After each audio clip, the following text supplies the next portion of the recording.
کہ جی دعا فرما لیا کریں، میری یہ پریشانی ہے، میری یہ مصیبت ہے، میرے گھر میں یہ بیمار ہے، اس کے لیے دعا فرمائیں۔ اب پھر اندازہ لگائیے، میں اس بندے کی طرف، وہ جب مجھے کہے گا تو اپنا سمجھے گا نا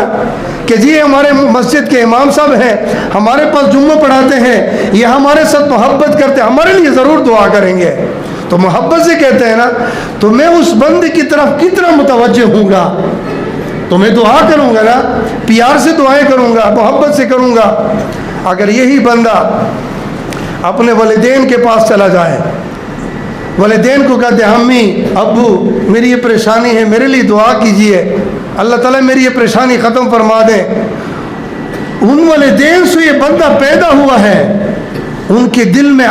جو ہے نا کتنی محبت کی جو ہے نا وہ جو محبت کا جوش مارے گا، اس کا دل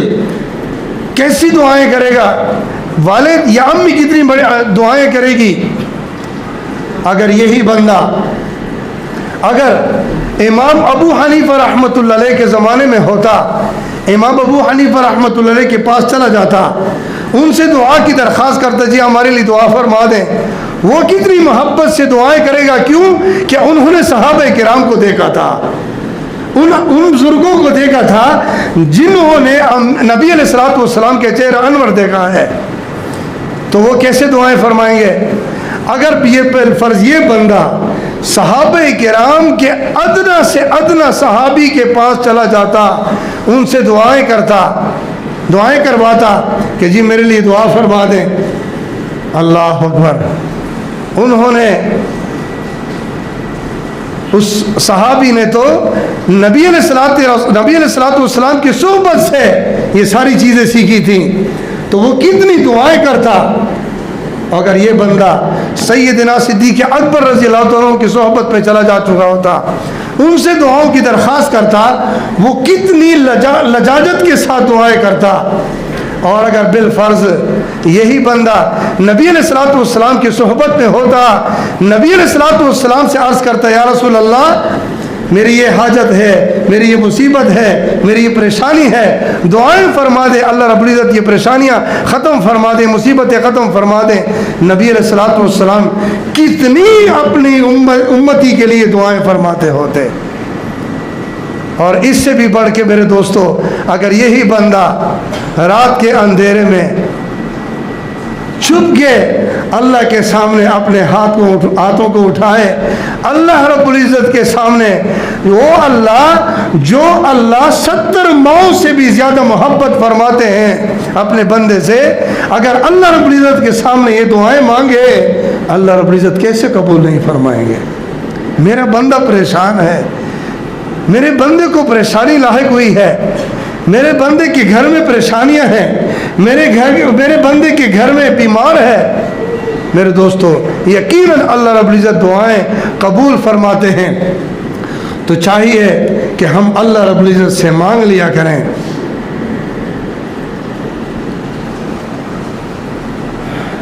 کوئی چارہ ہی نہیں دعا کے سوا، کوئی چارہ ہی نہیں دعا کے سوا، کوئی سنتا ہی نہیں خدا کے سوا۔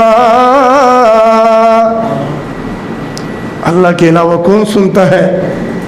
اللہ رب العزت دیکھ بھی رہا ہے، اللہ رب العزت سن بھی رہا ہے۔ اور اگر مثال کے طور پر بالفرض کبھی کبھی اللہ رب العزت دعائیں قبول نہیں بھی فرماتے،